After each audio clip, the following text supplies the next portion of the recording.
Welcome everyone to our first lunchtime articulation as part of our Jewish Artist of the Week series, where we highlight a different Jewish artist around North America and who is in conversation and in chavruta with another rabbi.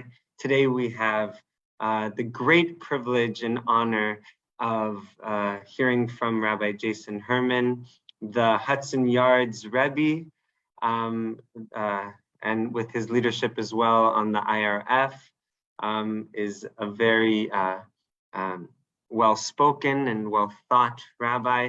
And we have Debra Band, who has worked in her art with many Jewish scholars, including Art Green, and also lectures at Duke, and has a very rich history in bringing together old types of medieval styles of art into using that iconography to accentuate different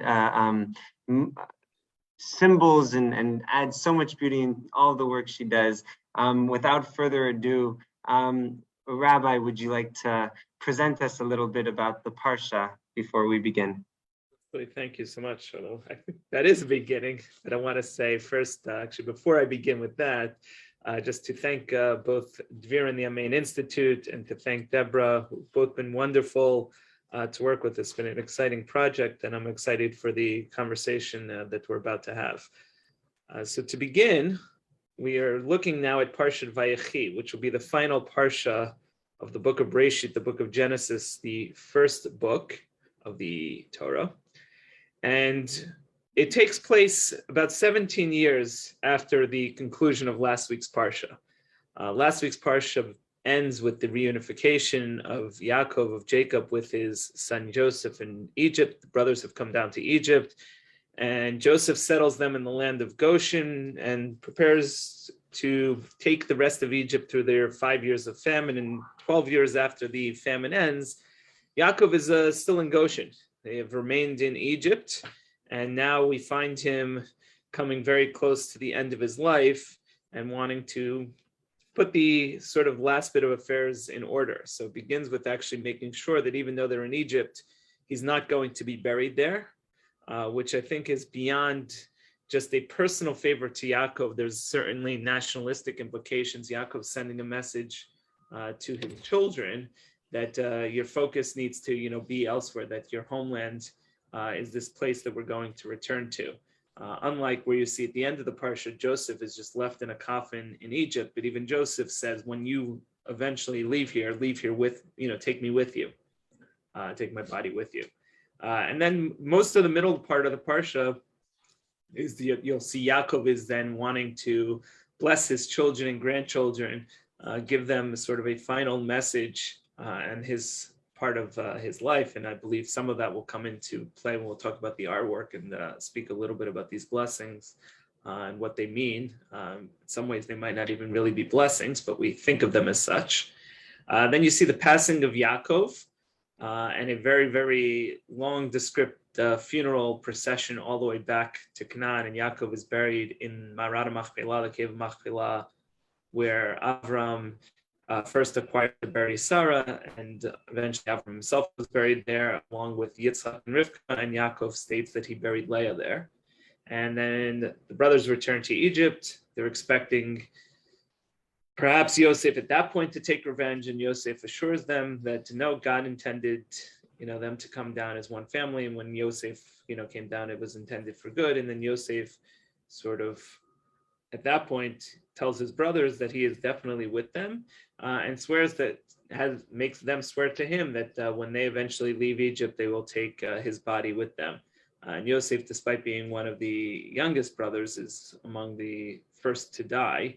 And then we're left with Yosef being in a coffin in Egypt, sort of as this cliffhanger, which will take us the following week into the book of Shemot, the book of Exodus. So that is sort of just the Parsha overview, and excited to get a little deeper into it.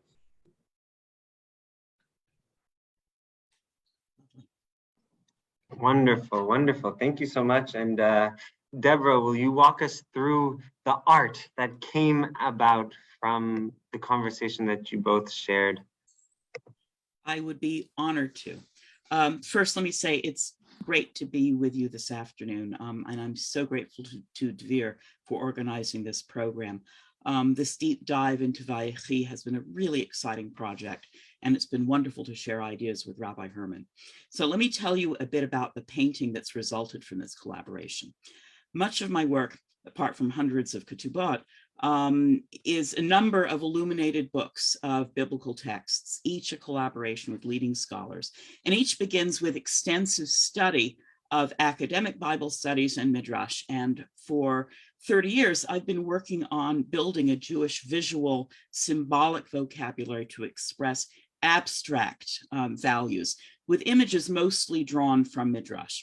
I also haunt archaeological museums, in particular the Israel Museum and the British Museum, for artifacts of the biblical era and other periods of Jewish history that can embody abstract ideas and values that are raised in biblical text.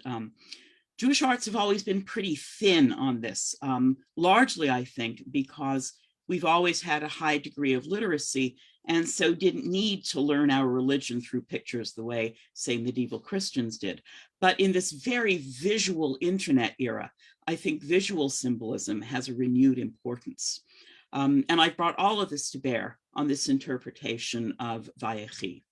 Now, Breshit it's obviously a fascinating book. It begins with the creation of all matter, the most general, and gradually narrows focus down to one family and then one man, Joseph, preparing us to burst into the broadening out of our tale with the creation of the nation of Israel, not one family, at the beginning of Shemot. And Vayechi, the turning point, is an especially fascinating parsha. To me, it's striking that Jacob's evaluation and prophecy about his sons is offered here. Not just his simple love and ambitions for them, but clear-eyed evaluation of them as men, ranging from the ruthless to the euphoric. The focus on justice especially strikes me, and this aspect caught the attention of much rabbinic discussion in Breshit Rabbah, the main collection of Midrash on Breshit. In this painting, following the lead of the Midrash, I interpret the Parsha's subtle ideas of justice and judgment, and our ability to correct our course or not, following mistakes, tshuva. My choreography presenting the entire text of Vayechi winds and flows through the painting, beginning at the top. Now, at the top, we see Kabbalistic ideas of God's creation of all matter, hidden from the material world by a firmament of cloud. Now, I've encountered these ideas in the writings of the 16th century Kabbalist Meir Ibn Gabbai. I'm working with Art Green and the astrophysicist Howard Smith on a book of Ibn Gabbai's analysis of creation. Below, where Breshit has narrowed its focus to the story of Abraham, Isaac, and Jacob and their relationship with HaKadosh Baruch Hu, we see a scale representing Jacob's keen evaluation of his sons' characters, their sin and their promise. And this is the future nation of Israel. The scale's balance offers the blessing, may you be like Ephraim and Manasseh, with which, of course, we parents now bless our sons. The swinging pans of the scale hold imagery of the sons' deeds and Jacob's clear-eyed judgment of them. Sin at left, the Kabbalistic side of God's harder attributes, outweighed by goodness at right, the side of God's gentler attributes. Notably, the Lion of Judah, the tribe that will one day lead all Israel, looks back from the side of good, as Yehuda remembers his past abuse of his daughter-in-law Tamar. He's now changed his course so dramatically, done such tshuva, that dying Yaakov knows that this son's descendants will merit the leadership of all Israel. in future. The micrography ends in the word chazak, whose painted letters anticipate the temple's golden menorah that Jacob's distant progeny will one day light. Now, I mentioned my use of archaeological imagery. You can see around the border of the painting a palmette design. Now, this is adapted from a little ivory furniture plaque about yay big in the collection of the Israel Museum. And it's exactly contemporary with Solomon's temple and was found some tens of miles away, very close. Now, palmette designs figure among the decorations described for Solomon's temple and palace in Malachim Kings and Divrei Hayamim Chronicles. And now there are hundreds of these patterns around the Mediterranean for about 2,000 years, but there's strong art historical reasoning to think that this particular pattern may be very, very close to the one used by Solomon's designers. And I've used this motif here to prefigure the Beit HaMikdash, the ancient focus of divine energy on earth, to which the heritage and value of justice in Parshat Vayechi will lead us. So there we are. I hope you enjoy the painting. Oh my gosh, wow. Thank you so much. With the complexity, you really helped guide us, walk us through. All that kind of like detail just speaks to the whole narrative. And in your conversations, you and Rabbi Herman, you were both kind of paralleling this idea of the blessing and of what kind of that Jacob's blessing at its core really was. Would you like to share with us some of those thoughts, Rabbi?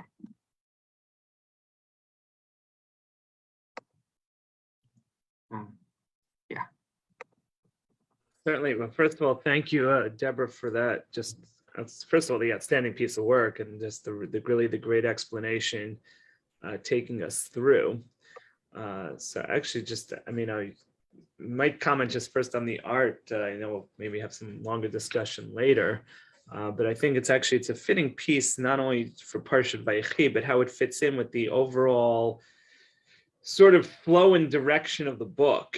The book, as we know, famously begins, not the exact beginning, but only about 3 chapters in, with Adam and Eve in Gan Eden. And Gan Eden was supposed to be a place where mankind was very spiritually awakened to God's presence. So you have it right there actually at the top. And mankind is awakened to God's presence. God's presence was felt, sort of walking through the garden. Man was constantly aware of God at all times and was very much at one with our Creator. And it was actually after the sin of eating from the tree of knowledge of good and evil that we were expelled from the garden and didn't have that access to God's presence. And the Beit HaMikdash, the temple, that eventually built by Solomon, is supposed to restore that ability to feel God's presence in our midst. And many things in the temple itself actually play off a Gan Eden theme. The menorah, which you see sort of behind the chazak, is meant to represent the tree. The kruvim, which are the cherubs which were on top of the ark, sort of remind us of the kruvim, the cherubs that guarded the path to Gan Eden, that this is sort of the path back in. So we have this expulsion from God's presence in the beginning of the book, and everything that sort of follows through. The book of Bereshit, just being the first leg of this, is sort of the journey on the way back, with that return ultimately represented with the temple and the Beit HaMikdash. So I just think, just to orient us, I think it's a perfect framing for where this book is taking us. So I focused, sort of in our conversation, as well as a sermon that I wrote for the Amen Institute online, on this notion of blessings, but also prayer. That often we think, particularly in English, that prayer is something that emanates from our heart, and we give it expression to come out. In fact, it comes, from the Latin to beg. Whereas blessing, we often think of as something that's external, that's bestowed upon us. When I bless you, that's something that's happening external to you, that's coming onto you. But the Parsha actually seems to almost go in an opposite direction in terms of those terms. The Hebrew word that we often use meaning to pray, when we pray in the morning, comes from the Hebrew hitpalel, which is a reflexive verb, literally means to palel yourself. What does it mean to palel? So palel is often translated as justice, which you actually see the whole justice theme right there in the center of the artwork as well. But in the context of our Parsha, palel perhaps has a different meaning. The word palel comes up in our Parsha when Jacob is speaking to Joseph right before he blesses Joseph's children, Jacob's grandchildren, Ephraim and Manasseh. And he says to Joseph, he says, Re'o panecha lo pilalti. I won't translate it yet. I was not palel that I would see your face again. And then look, I now get to even see your grandchildren. So in that context, what does palel mean? I would probably translate it, I didn't even occur to me that I would be able to see your face again. And now, what a blessing, I get to see even my grandchildren, your children. So if that's what palel means, to imagine, then hit palel in the reflexive is to cause ourselves to imagine, to put ideas into our own heads, into our own hearts that we might not have ever thought possible before.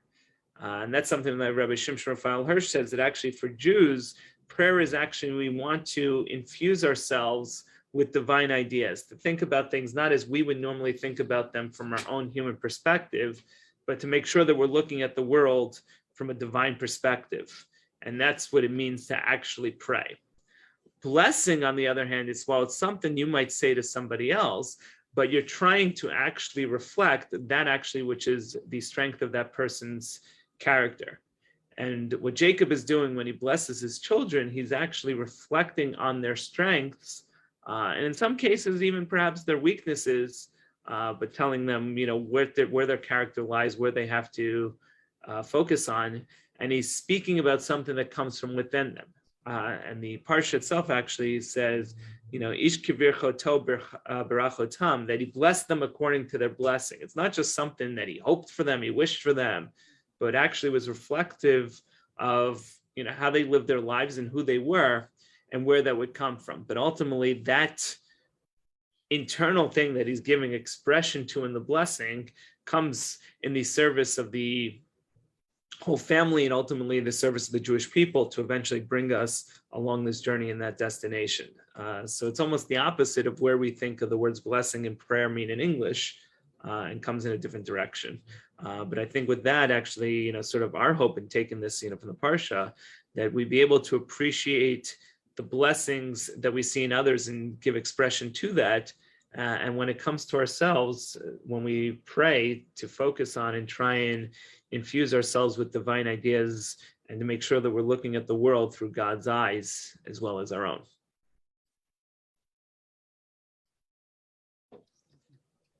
What I got? Wow. Beautiful. It's just, it's so beautiful how the image kind of reflects the nuance of those ideas, and how both of you are able to bless one another with that vision, and to bring out those strengths in both of yourselves. I want to ask both of you about, kind of in a reflective way, how this process came about for you. What was your how are the chavrutot, if we pull back the curtain for our audience? Well, I'll let Debra go first.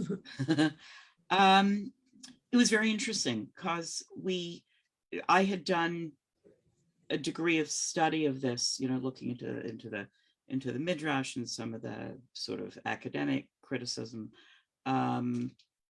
before, obviously reading the text carefully. before speaking with Rabbi Herman.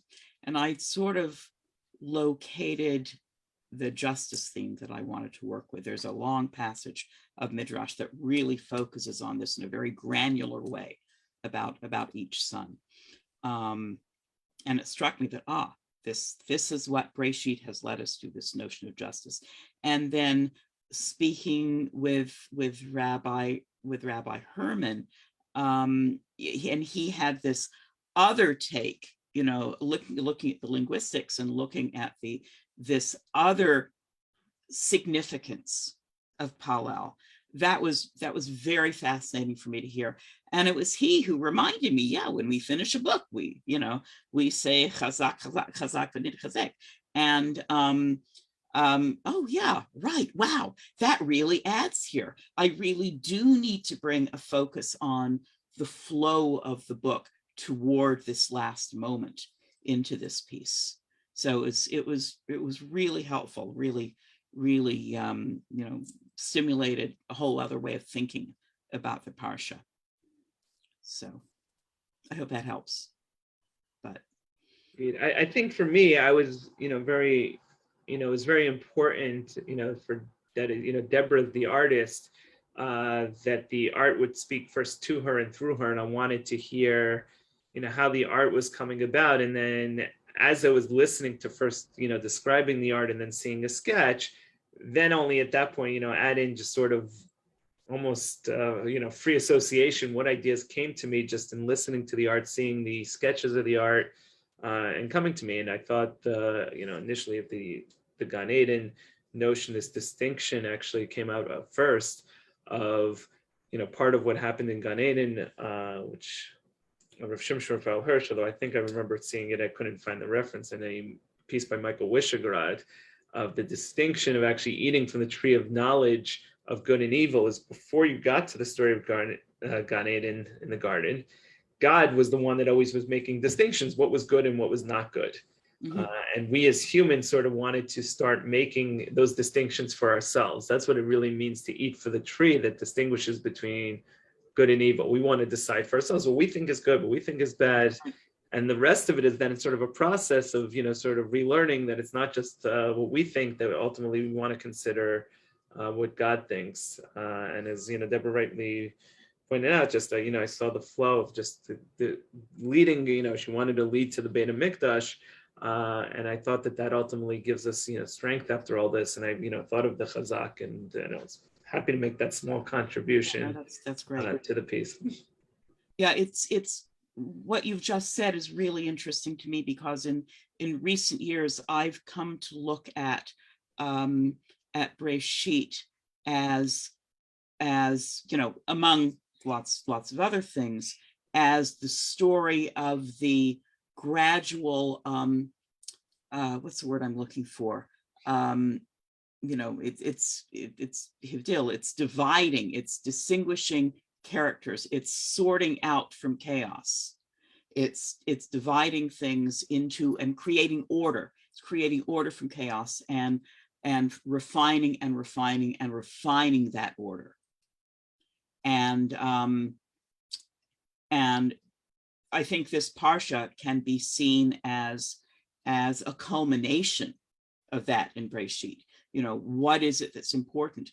The good qualities versus the bad qualities, and what do you want to take into the future? And what Jacob is predicting his sons are going to take into the future, that then becomes so productive in certain ways so predictive rather, for the future. So yeah, what you said is very stimulating, very interesting. Rabbi, I'm curious on your thoughts about. Oftentimes we think of the tribes and the brothers as these hero figures, but here kind of distinguishing between one side and the other, and kind of how the balance is outweighed in a certain direction. What feelings does that elicit in you? How do you resolve that? You mean that some tribes, have that's a little off balanced. Yeah. And kind look of at Shimon and Levi. Yeah. Although the interesting thing is then, eventually Levi then comes to play some really big role. Right. Right.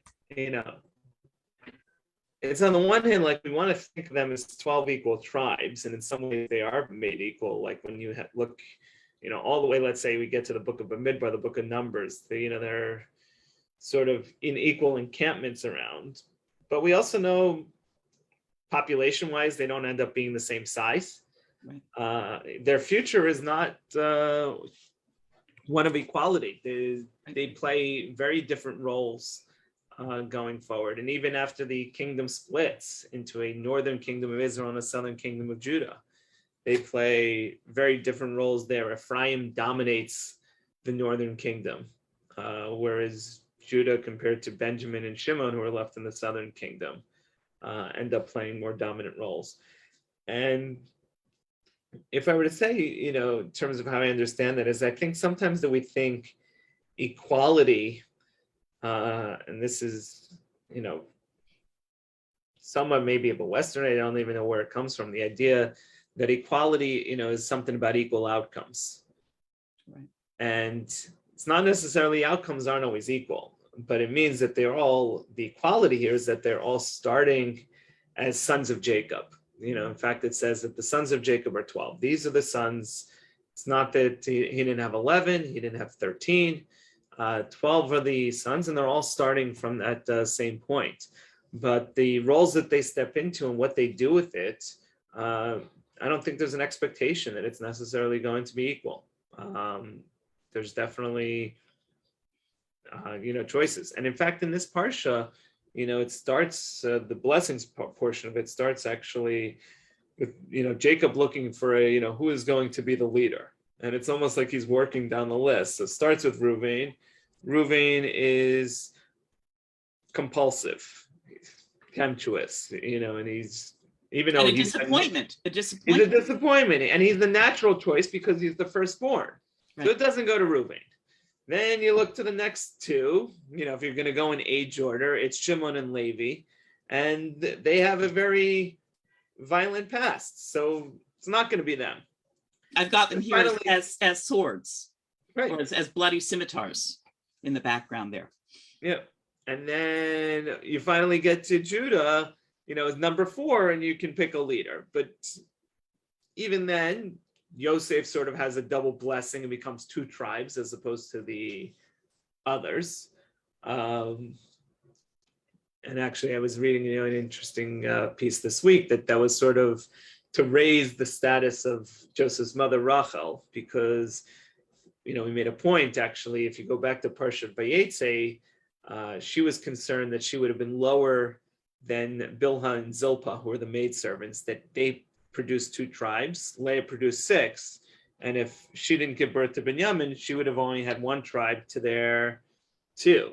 So, but by splitting Yosef's tribe into Ephraim and Manasseh, and taking Levi away from Leah, where you're left with is Leah giving birth to 5 tribes, Bilhah and Zilpah each giving to 2, and Rachel giving to 3. That's really interesting. For Yaakov, for Rachel, who is sort of his favored wife, or the only wife he really chose, sort of can elevate her status a little bit through Joseph here. Sort of as and it's almost in the Parsha, is actually almost established that way. It's sort of a consolation that Rachel wasn't even buried with them. And he has to almost apologize to Joseph. I didn't bury your mother. In fact, not only that, I buried her along the way. But our commentators explain that's because she then becomes sort of the mother of everybody, along the road where she's like most needed, that she can cry for her children and help along those ways. But I also think that these blessings are not destiny. Levi, is particularly Levi among them. Levi, who's described with this violence of the sword, gets a very different type of blessing when you get to the end of the Torah in Vizot Bracha. Becomes the teacher. And in fact, our leaders come. The biggest leader for the rest of the Torah is Moshe Rabbeinu. He's going to come from the tribe of Levi, who we leave in a very, precarious position in terms of these blessings here. And it's not, by the way, because that Levi just sort of like gives up the sword. Because a lot of the time throughout, history, when we needed somebody to fight, but actually to fight for the right reasons and fight for God, we turned to Levi. It's after the golden calf, Moshe wants to go after the perpetrators and ask the tribe of Levi to do it. It's Pinchas who steps forward with his spear against Zimri. And we celebrated Hanukkah a week ago, and the Maccabees were Kohanim from the tribe of Levi. He fought the Greeks, for that very temple and ultimately that menorah later on. So Levi's sword is actually then just put to proper use, and Levi changes his destiny from almost how you would perceive it from the purpose of, from at least the way you're left perceiving it after these blessings, but is instead turned not from the bearer of the swords, but rather to the bearer of teaching Torah, which is the blessing that they get at the end of Azot Bracha. Wow. It's wonderful. I'm so captivated, Debra, by the flow of these words. They have like a water-like texture to them, and it's what do you think that tells of the nature of the story of the parsha of Vayechi, and also how does that kind of the way our eyes wind around each letter, how does that kind of affect the way we see the letters of the Torah kind of, and how they play in our minds? Okay, thank you for asking that. So of course, we've got two great metaphors for Torah. One is, Eitz Chaim, right? Eitz Chaim He. The other is Torah is continually, all the time, maybe even more often, compared to flowing water. It's in Yeshayahu, it's in Yirmiyahu. One of my favorite psukim in all of Tanakh is V'hayatam nafsham kagan rava. Your souls will be like a watered garden. Fountains, any source of flowing water is compared to Torah over and over again. And this is because, just like, spiritually, we can't survive without Torah. Our bodies can't survive without water. So there's that obvious comparison. And that was the image that I saw in this. And I wanted to convey a sense of the flow of the tale from creation through and around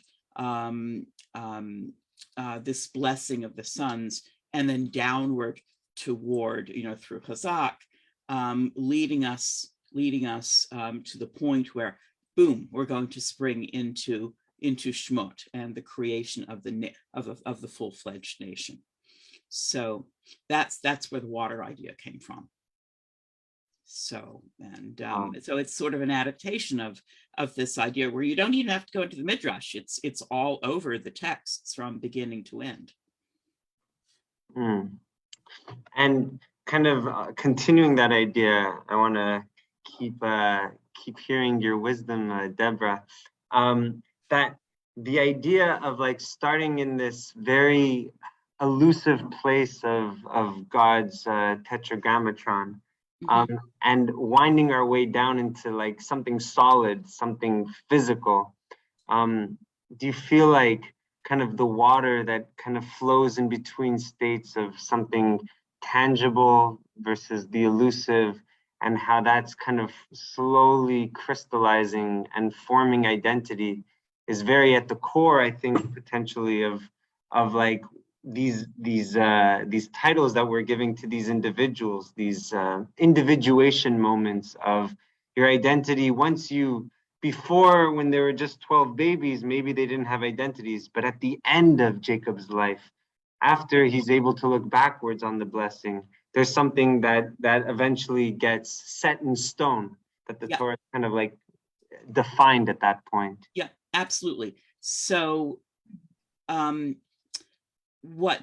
yes, absolutely, the water plays a role in that. I've got a couple of things to say here. This was a great comment. Thank you. So yes, I mean, in what is the first thing that God does in creation? He divides the waters above from the waters below. And that firmament is the place of the division. And it's the division from between our material world, where we hope we can see what's going on, we can touch, we're part of it, from the world above that relates to simply divine energy, and we cannot touch, we cannot go there. So yes, as the water flows down, we come toward the material world. But I did want the text, which is God's gift. I did want that to start up within the realm of creation at the top. Let me get back to the Kabbalistic imagery in just a moment. But what you said about becoming, as babies, we would not have known what the sons would be. Jacob would not have known what the sons would become. But as adults, there he can get a fix on their personalities. This reminds me of a pasuk in Kohelet. I ought to remember exactly where it is, which chapter it's in, but I'm not, and I'm not pulling up books right now. I've just finished an illuminated book of Kohelet with the Israeli philosopher Menachem Fish, and it's in the process of being accepted for publication now. And there's a striking passage, I think it's in like the 5th chapter. There's a striking passage that sounds sort of off-putting at first. Kohelet says, the day of death is better than the day of birth. And if you just read it, just on its own, it's incredibly off-putting.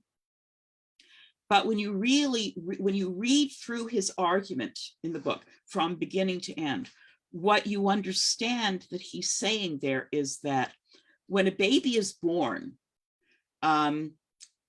there's everyone's very happy. That's a great simcha. Nothing we enjoy, brisses so much, and thank God I got to celebrate one of a grandson 2.5 weeks ago. Everyone's full of hope, but you never know what that child really is going to be. If you think of David Moss's Haggadah, he's got this striking image in his treatment of the 4 sons of children as playing cards. It's totally a matter of luck, what hand you're going to draw when you have children. But what then Kohelet is saying about the day of death, he's talking about the eulogies, the Hespedim at a funeral. It's when a life is completed that you really know how wonderful a life this has been. And there you can be really happy that we've had this person among us. And thank God, we've had plenty of funerals like that in my family, that with all of our grief, there's celebrations of a life very well lived. And so I think what you said was very, very perceptive. Kabbalistic stuff. Can you go to the top of the painting again a little bit? Okay, so in the images with Yud-Ke Vav-Ke at top, and then sort of the image of the world, Gan Eden, budding off at the side. Ibn Gabbai, who's one of my favorite Kabbalistic writers, Ibn Gabbai talked about how the awakening of God's energy as the creative process began. And he describes it as energy starting to vibrate. And how does it vibrate? First, it's through the coalescence and the expression, the sound waves of the pronouncement of God's name. And it's all within God at first. And he goes through long discussions of this. And then gradually the world buds off. And actually that's what I've shown here, with the world gradually budding off of God. And you can see it sort of partially swathed in cloud, but at bottom, that's going to be our world. That's what we can see. And that's where things become concrete, and the words of Torah continue down into the human world. So I hope that was clear. Oh, yes. Wow. It's so beautiful. There's so much to explore and to keep staring at. I love this painting so much. Rabbi, I'm curious to hear your thoughts about this dilemma of external and internal prayer and judgment and blessing, and kind of connecting that in our own practice, in our own daily practice, where we pray. How do you imagine that prayer evidences itself? Is it something that we should be thinking about as like a process from the inside out, or should we be looking out to the universe and trying to harness it in? So I think actually primarily from the notion of prayer, at least as Jewish prayer as we described it, it's actually not just looking to the universe, but we're looking specifically to Torah and also the words that our sages wrote for us. I think, by the way, just to make a connection between the two different definitions we've been using of the word palel. Palel, I used it to imagine, which is informing prayer, and palel here being to judge and justice, is that what happens with palel is to judge. A judge is supposed to introduce into a chaotic situation a sense of justice, a sense of balance, things that are sort of out of whack. So when it comes to prayer, from the, as I said, the English perspective, that just means being in touch with our feelings. What are we thinking about? What do we want to ask for? What are we praying for? And it's almost begging for. And from, I think, the Jewish perspective is really almost we're telling ourselves is what is it that we should want as opposed to what we think we want? How is it we introduce that element of justice and fairness into the world? How do we introduce God's wishes into our own thinking? If it's only about your own feelings, again, that's where, the notion of this obligation to pray. You can't obligate somebody to pray based on what their feelings are, but you can obligate somebody to, read through some text and try and internalize what you're reading and to think about it. It was also just, thinking about it sort of a different way in terms of regulating emotions, generally. I thought about this famously.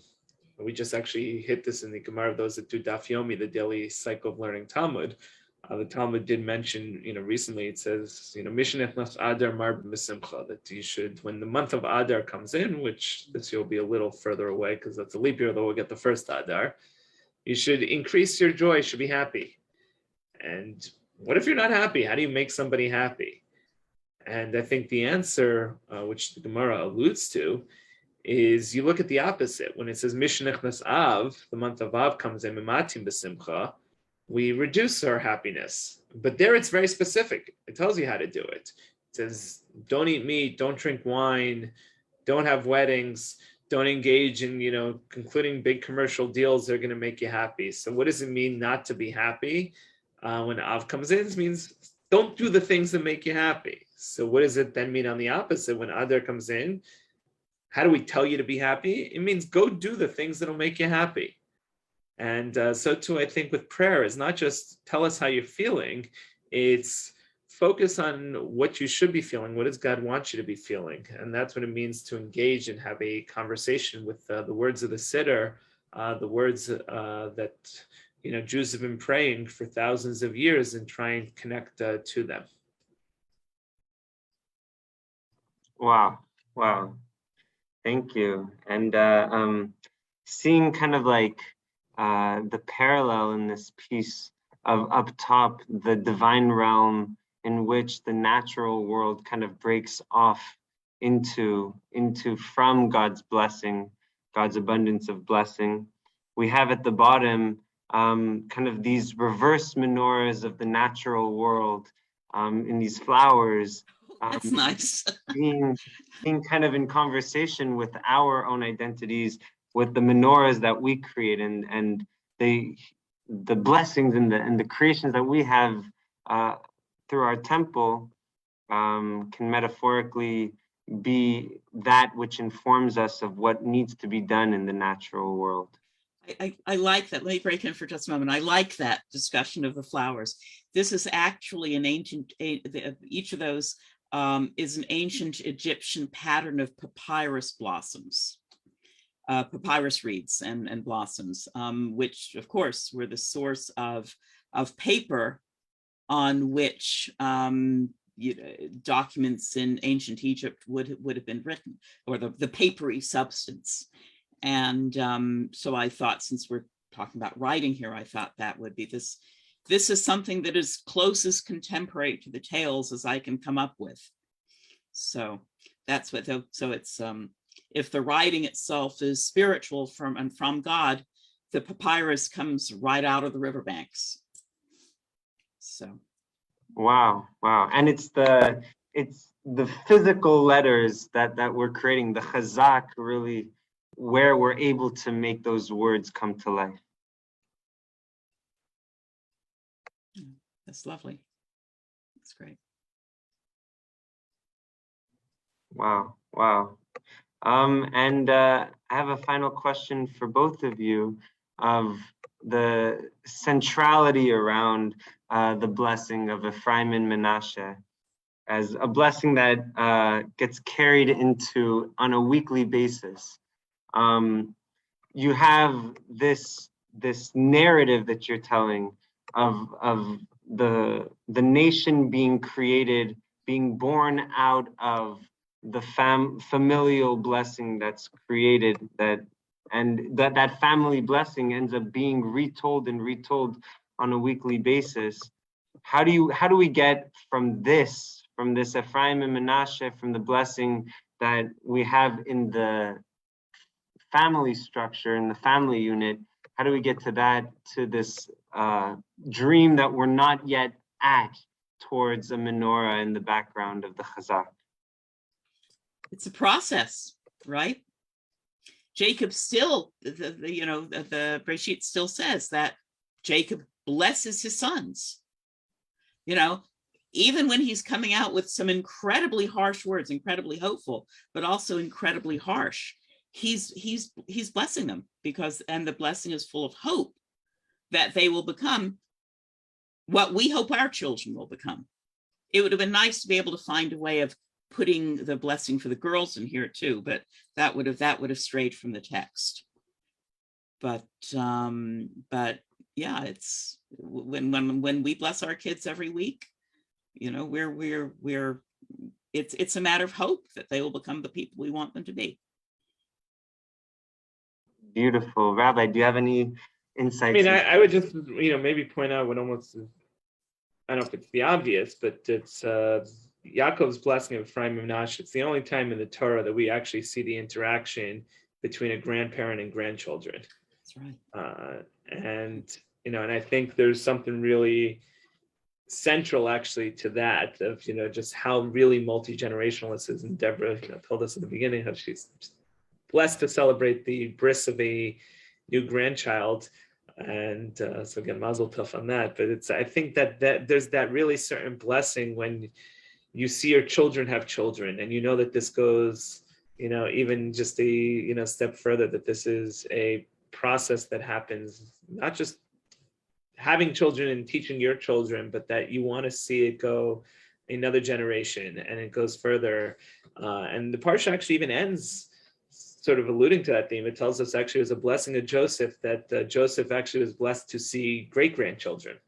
That actually says it's the fourth generation of Ephraim, and it says, and even Menashe's grandchildren were alive to see Joseph. That's the the parsha just kind of very subtly says it at the end, but the notion that you could just see, what you've been working for, not just one generation into the future, but multiple generations, that's almost tells us that's really what this is all about. And that's why that blessing, I think, is so central. Yeah. Mazel tov, mazel tov. Mazal tov, Dvir. This is a remarkable project. Thank you both really for sharing your art, your language of creative expression through Torah and through art and through the flowing and ebbing and flowing that you have, where Torah is art and the letters are the water that creates the art for us to express. This has been such a beautiful pairing of intellect and creativity in such a beautiful way. I've really been so inspired bearing witness to all that have come from your conversations.